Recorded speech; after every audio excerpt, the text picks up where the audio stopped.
Murag malipayon man ang tanan. Adunay higayon mga igsuon sa na-assign pakukanhi sa laing parokiya, din miadto ko sa usa ka baryo alang sa piyesta. Ang maong baryo nagsaulog sa piyesta sa Batang Hesus ang Santo Niño. Kining maong baryo mga igsuon ang ilang kapilya naa sa tabok sa suba. Unya lapad-lapad tung ilang suba. Tungod niini sa nagmotor mami padulong dito sa kay habal-habal, sa pag-abot sa suba nanaog ko kay kinahanglan man nga maglakaw sa pagtabok sa suba. So akong gihubo ang akong sapatos ug medyas ug unya milabang ko. Pag-abot nako sa pikas nga bahin sa suba mga igsuon, adunay 5 ka tawo nga miagi sa akong likod samtang nagsuot ko sa akong medyas ug sapatos, paspas kaayo nga naglakaw. Kini silang 5 mga igsuon, ang amahan, ang iyang asawa, ug 3 nila ka mga anak. Ang kamagulangan sa akong panan-aw naa tingali sa mga 12-13 anyos. Ang ikaduha naa tingali sa mga 9-10 anyos.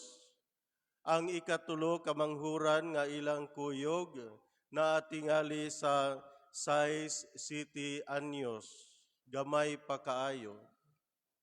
Kabalo mo, silang 5 puros nagdalag manok nga inog tari. Silang 5, apil tong bata nga gamay pa kaayo, nagdalag manok kay sila manari. Abi ninyo mga igsuon, kanabitong gatan-aw ko nilang 5 sa motatong ginikanan, kung kaila palang tunako, lamiag yung kasab-an. Kay nga naman, irresponsable nga mga ginikanan. Kay kadto mga bataa atong adlawa, angayan unta nga tua sila sa eskwelahan, paeskwelahon sa mga ginikanan o dili kay dad-on sa bulangan. Kanabitaw maghuna-huna ka nga muadto ka magmisa kay lagi piyesta sa Santo Niño.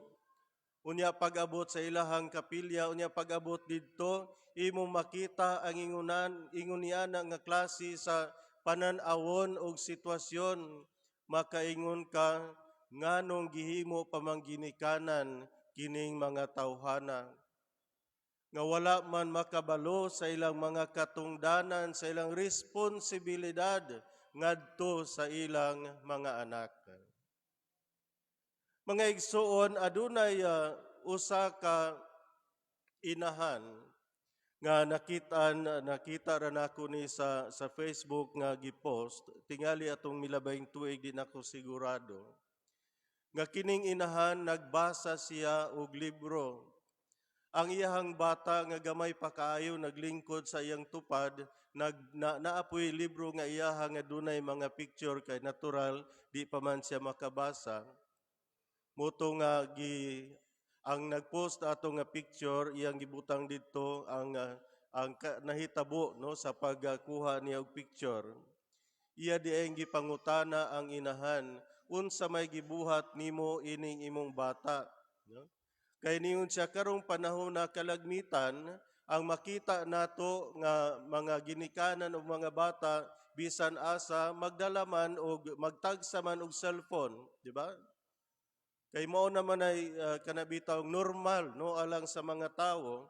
Insa ang imong bata kamo ug ang imong bata lahi no kay pareha mong nagdala og libro.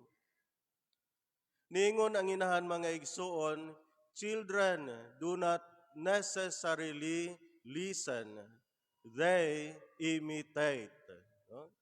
Ang mga bata kuno dili kuno kanabitong mamati gyud kung dili mo awat lamang, mo sunod lamang sa ilang nakita. So alang niining maong inahan, kung gusto siya nga makat-on ang iyang bata og maayong mga butang, dili mahimo nga cellphone ang iyahang gunitan pirmi, kay natural kung pirmi lang siyang gagunit og cellphone, mao punay buhaton sa iyang bata. No?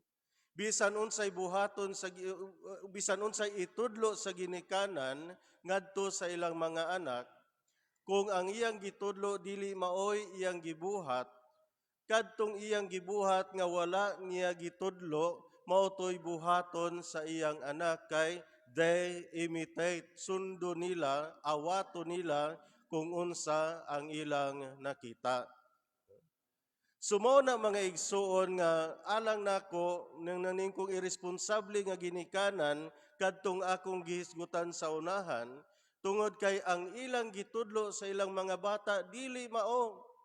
Gagmay pa lang kaayo, gidala na nila sa bulangan, gianad na nila o buhat sa mga buhat nga dili mao, suon sa may nakatunan sa ilang mga bata, dili ang maayong mga butang, kung dili ang dautan nga mga buhat o kamatuoran. So kung ingon niini ang panghitabo mga igsuon nga ang ginikanan gatudlo gikan sa sinugdan ug dili mao ngadto sa ilang mga anak, pinaagi sa ilang kaugalingon nga panig-ingnan, unsa may padulngan sa mga bata ug unsa may mahitabo niining maong katilingban kung ang tanan nga ginikanan nagtudlo lamang ug nagtugot nga ilang mga bata magbuhat ug dili angayan alang sa ilahang kinabuhi dinhi sa kalibutan. Sa Ebanghelyo karong adlaw mga igsuon, niining atong pagsaulog sa piyesta sa Santo Niño ang batang Jesus, kansang pagkahimugso dinhi sa kalibutan, atong gisaulog ni atong adlaw sa Pasko sa pagkatao sa atong Ginoo. Matud pa ni Lucas mga igsuon sa Ebanghelyo, matag tuig muadto sa Jerusalem ang mga ginikanan ni Jesus aron pagsaulog sa pangilin sa pagsaylo. Sa ikanapulog duha ka tuig na si Jesus, nangadto sila sa pangilin ingon sa naandan. So ang pangutana karon mga igsuon alang sa matag usa kanato ug alang kaninyong mga ginikanan, unsa man ang naandan sa inyong pamilya? Unsa man ang inyong naandan sa inyong kinabuhi? Makita nato mga igsoon sumala ni Lucas nga ang balaang banay ni Jesus, ni Maria ug ni Jose, ang naandan nila mao ang pagtuman sa ilang mga katungdanan sa relihiyon. Matud pa ni Lucas, matag tuig ug ingon sa naandan sa diha nga napulo og duha ka tuig na ang bata nga si Jesus, nangadto na usab sila sa Jerusalem. Sa ato pa nahimo na nga kabahin sa kinabuhi niining maong balaang banay ug sa bata nga si Jesus ang pag-adto sa Jerusalem matag sa ulog nila sa piyesta sa pagsaylo o pangilin sa pagsaylo. Mao na nga dili ta matingala nga sa diha nga napulog duha ka tuig na si Jesus ang mga ginikanan ni Jesus na mauli human sa pangilin. Pero ang bata nga si Jesus nagpabilin sa Jerusalem ug didto nila hikap lagi sa templo.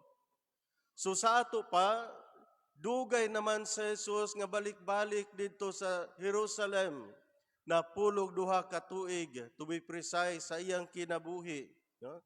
Dinhi sa kalibutan. sunaanad na siya. Motoy iyang naandan, motoy iyang nakatunan, gikan sa iyang mga ginikanan, dinhi sa kalibutan, nga magtuman sa ilang mga katungdanan sa ilang sa relihiyon, sa ilang pagkahudiyo, muna'y gibuhat nila.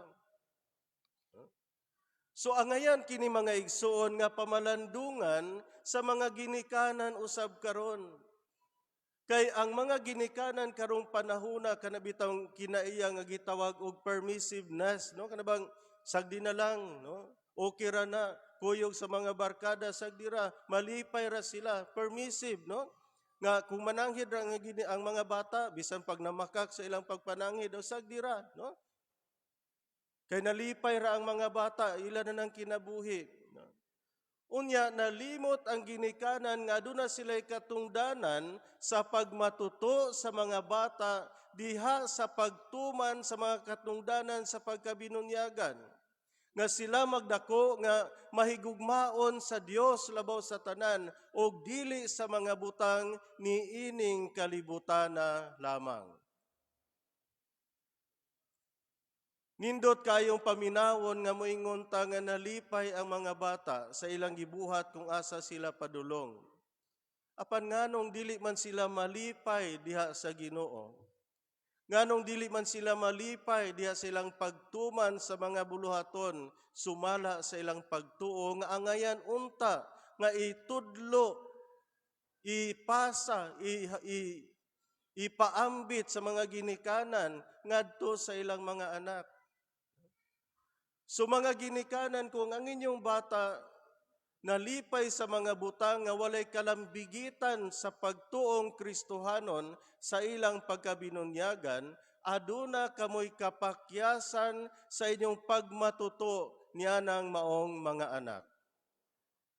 Wala ninyo sila padak-a subay sa ilang pagtuo.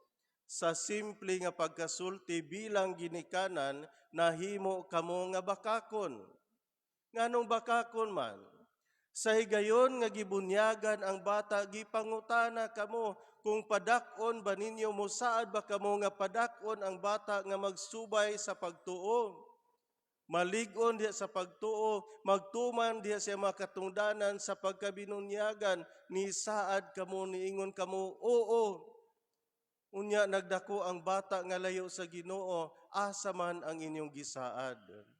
Unsa may nahitabo sa inyong panumpa ngadto sa Dios nga padak-on ang bata nga magsubay sa pagtuong Katoliko ug malig-on diha sa iyang pagkasumusunod ni Kristo. Unsa man ang nahimong naanda niya ng maong mga bata nga ilang nakatunan gikan kaninyo bilang mga ginikanan. Nindot kaayo ang gipakita nga panag-ingnan alang sa matag usa kanato karon diha sa ebanghelyo sa banay ni Jesus, ni Maria ug ni Jose. Nga ila gayud nga gidala ang bata nga si Jesus ngadto sa Dios kay iya siya sa Dios, no? Dili ba? Gikan siya sa Dios nga Amahan, gipadalangan sa kalibutan, anak siya sa Dios. So angayan nga ang kinatibukan siyang kaugalingon, ihalad usab nila ngadto sa Dios. Mabitaw na nga sa ebanghelyo sa diha nga nakaplaga nila sa Jesus dito sa templo, mingon si Maria, anak, nganong gibuhat mo man kini kanamo? Ako ug ang imong amahan na bala ka pag-ayo nga nangita kanimo. Unsa may tubag ni Jesus kanila, miingon siya, nganong nangita paman kamo kanako? Wala ba kamo masayod nga kinahanglan anhi gayud ako sa balay sa akong amahan? Dili ba mga igsuon nga angayan man nga ang matag usa kanato anaa gayod sa balay sa Dios, sa balay sa atong amahan, nga sa ato pa ang atong kaugalingon, ang kinatibukan sa atong kinabuhi, hingpit nato nga gihalad ngadto sa Ginoo. Malipay ko nga makakita nining atong mga bata dinhi sa atong parokya, atong mga sakristan, ang utana ko nila gahapon, Ningon sila nga sobra na sila 40 ka buok nga nag-alagad sa atong parokya pagkakaron. Daghan ang atong mga youth nga mutayada dinha kung doon na importante nga mga okasyon. Kalagmitan ato rang gibaliwala ang ilang presensya, ang ilang gihimo. They are making so much sacrifices. Makita nato matag adlaw mag-practice sila dinha. Doon na sila gihimo nga mga sakripisyo aron nga kanabitaw dili lang aron ma-entertain ta, kung dili aron matabangan kita diha sa atong pag-ampo. They are not here to entertain us but also to bring us to God through their animation, ginagmay nga mga buhat diha sa ilang pagkabatanon. Hopefully, at the same time, they are also enriching themselves in the faith. Nga nalig-on usab sila sa ilang kinabuhi diha sa pagtuo. Busa mga igsoon, nining atong pagsaulog karon sa piyesta sa Batang Hesus. Ang Batang Hesus, mga igsoon, unsa man siya alang sa matag usa kanato. Aduna kitay naandan nga gikanta nato matag piyesta sa Santo Niño ang Bato Balani sa Gugma, diba? Nindot kaayong kantahon unya mag-isa-isa tas kamot nga makatandog kaayo ang tuno, no? Nindot kaayo nga musabay tagkanta ang Bato Balani sa Gugma. Daghan na kayo kung gipangutana kung unsay kahulugan sa Bato Balani. Daghan na gyud. Sa tinud anay wala pagiusa nga nakatubag na kog insakto. Unsa may meaning anang Bato Balani sa Gugma? Ambot lang nakabalo ba mo? Basod po lamang. Ang kahulugan mga igsuon sa Bato Balani, magnet. So kung kang Bato Balani sa Gugma, magnet of love. And that is Jesus Christ. He is the magnet of love. No? Kanang magnet, sa may mahitabo, ibutang ng magnet sulay sa yuta, dayon na lihok-lihok ka, diba? Doon ay daghang manapot nga mga itom. No? Kanang itom, muna sa metallic particles nga nasa yuta. No? Manapot na dito sa magnet. Unya, doon ay mga dili inikuha nimo sa katong mga itom, makita nimo nga doon ay nasagol dito nga mga balas nga dili metallic pero nitapot gihapon. Dili to ingon nga kadtong balas o yuta nga naa dito mo to'y nitapot sa magnet, dili. Ang nitapot sa magnet kadto lang metallic particle. Unya pagtapot niya naamay na nakadikit niya nga yuta, so nitapot siya apil. Ingon ni ana ang matag usa kanato mga igsuon. Kita nga nagtuo sa Dios, kita nga midawat sa Dios, kita nga nahigugma sa Dios o gihigugma sa Dios labaw sa tanan, angayan nga kanunay kita nga mutapot ngadto sa Ginoo. Mupilit ngadto sa Dios. Unya ang naa sa atong palibot nga tingali dili ingon niya na kamatinud-anon sa ilang paghigugma sa Ginoo, tungod kay naa man sila nato, kabahin man sila sa atong kinabuhi, dadon usab nato sila ngadto sa Ginoo. Aron sama kanato sa ilang pagkayuta, sa ilang pagkataphaw diha sa ilang pagkasumusunod ni Kristo, hinaot nga mutapot usab sila ngadto sa Dios og dili na mubulag o mubiya kaniya. Ingon ni ana alang sa matag usa kanato mga igsuon, ang atong Bato Balani sa Gugma anaa kanunay sa atong atubangan. Ang atong Bato Balani sa Gugma nga mao ang Batang Hesus, anaa kanunay kabahin sa atong kinabuhi sa matag adlaw. Ang pangutana, nitapot ba kita ngadto kaniya? Gihingpit ba nato ang atong kinabuhi ngadto sa Dios sa atong pagkasumusunod niya? Ang atong pagkinabuhi karon nahimo ba nga nakapahimuot kita kanunay sa Ginoo? Makita ba si Kristo diha sa atong kinabuhi kay nipilit kita niya ng maong Dios nga nahigugma kanato pag-ayo? Hinumduman nato mga igsuon that Jesus did not come to this world, to earth, for nothing. He came because of love. He came because God the Father promised us salvation. And that salvation can only come and can only become a reality through our Lord Jesus Christ. Mahimo lamang nga kamatuoran ang gisaad sa Dios nga Amahan nga kinabuhing tunhay alang sa matag usa kanato pinaagi sa atong Ginoong Hesukristo nga iyang gipadala alang sa atong kaluwasan tungod sa gugma. Nahigugma ba kita sa Dios? Ambot lang. Apan ang siguro mga igsuon mao nga gihigugma gayod kita sa Dios.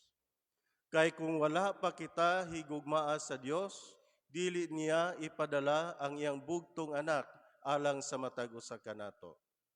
Kung wala pa kita higugmaa sa Dios, dili magpakamatay si Kristo alang sa matag usa kanato, kay dili kita takos alang sa Dios. Pero nagpakatakos siya tungod kay dili siya buot nga dunay usa kanato nga iyang pinili nga mahimulag kaniya. Busa hinaot mga igsoon nga nining atong pagsaulog karon sa piyesta sa Batang Hesus. Mahayagan unta kita sa matuod nga pagtuo. Malig-on unta ang atong kasing-kasing ug mahimo unta kita nga matuod gayod nga mga sumusunod ni Kristo. Sa kanunay, mutabot unta kita sa atong bato balani sa gugma ang atong manunubos. Ang Dios nga bata nga ang Dios nga nagpakatao alang sa atong kaluwasan.